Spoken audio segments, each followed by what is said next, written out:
श्री गणेशाय नमः। जय श्री राम। जय वीर हनुमान की जय हो। माता सीता की जय हो। तो हम पढ़ रहे हैं सुंदरकांड। आज हम 7वां दिन है, तो शुरू करते हैं कि हनुमान जी के प्रेम युक्त वचन सुनकर सीता जी के मन में विश्वास उत्पन्न हो गया। उन्होंने जान लिया कि यह मन, वचन और कर्म से कृपा सागर श्री रघुनाथ जी का दास है। और भगवान का सेवक जानकर अत्यंत गाढ़ी प्रीति हो गई, तो नेत्रों में जल भर आया और शरीर अत्यंत पुलकित हो गया। तो सीता जी ने कहा कि हे तात हनुमान, विरह सागर में डूबती हुई मुझको तुम जहाज हुए, मैं बलिहारी जाती हूँ। अब छोटे भाई लक्ष्मण सहित हर के शत्रु सुख धाम प्रभु का कुशल मंगल कहो। तो श्री रघुनाथ जी तो कोमल हृदय वो कृपालु है। तो फिर हे हनुमान, उन्होंने किस कारण यह निष्ठुरता धारण कर ली है? सेवक को सुख देना उनकी स्वाभाविक वाण है।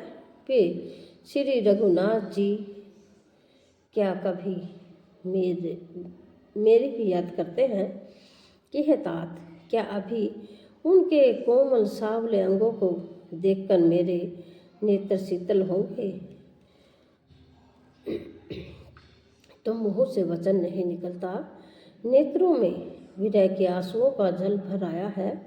बड़े दुख से वे बोली कि हाँ नाथ, आपने मुझे बिल्कुल ही भुला दिया। सीता जी को विरह से परम व्याकुल देखकर हनुमान जी कोमल और विनीत वचन बोले। क्या बोले जानते हैं कि हे माता, सुंदर कृपा के धाम प्रभु भाई लक्ष्मण जी के सहित शरीर से कुशल हैं, परंतु आपके दुख से दुखी हैं। हे माता, मन में ग्लानि न मानिए, मन छोटा करके दुखी न कीजिए। तो श्री रामचंद्र जी के हृदय में आपसे दोना प्रेम है।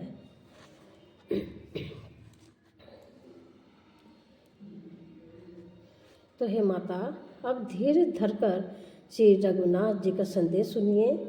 ऐसा कहकर हनुमान जी प्रेम से गदगद हो गए। उनके नेत्रों में प्रेम अश्रुओं का जल भर आया और हनुमान जी बोले कि श्री राम जी ने कहा है कि हे सीते, तुम्हारे वियोग में मेरे लिए सभी पदार्थ प्रतिकूल हो गए हैं।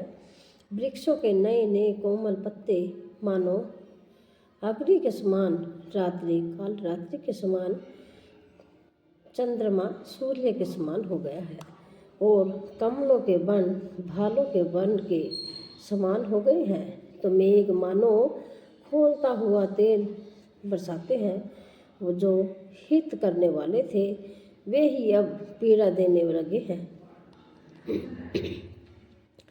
त्रिविध शीतल मंद सुगंध वायु सांप के श्वास के समान जहरीली और गर्म हो गई है। मन का दुख कह डालने से भी कुछ घट जाता है, पर कहूँ किससे, यह दुख कोई जानता नहीं।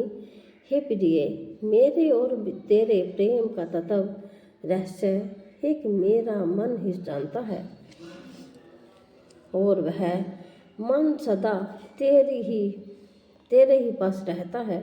बस मेरे प्रेम का सार इतने में ही समझ ले। प्रभु का संदेश सुनते ही जानकी जी प्रेम में मगन हो गई। उन्हें शरीर की सुध न रही। तो हनुमान जी ने कहा कि हे माता, हृदय में धैर्य करो और सेवकों के सुख देने वाली श्री राम जी का स्मरण करो। तो श्री रघुनाथ जी की प्रभुता को हृदय में लाओ और मेरे वचन सुनकर कायरता छोड़ दो। राक्षसों के समूह पतंगों के समान और श्री रघुनाथ जी के बाण अग्नि के समान है। हे माता, हृदय में धैर्य धारण करो और राक्षसों को जला ही समझो। श्री राम जी ने यदि खबर पाई होती तो वे विलंब न करते। हे जानकी जी, राम बाण रूपी सूर्य के उदय होने पर राक्षसों की सेना रूपी अंधकार कहाँ रह सकता है। हे माता, मैं आपको अभी यहाँ से ले जाऊँ, पर श्री राम जी की शपथ है, मुझे प्रभु की आज्ञा नहीं है।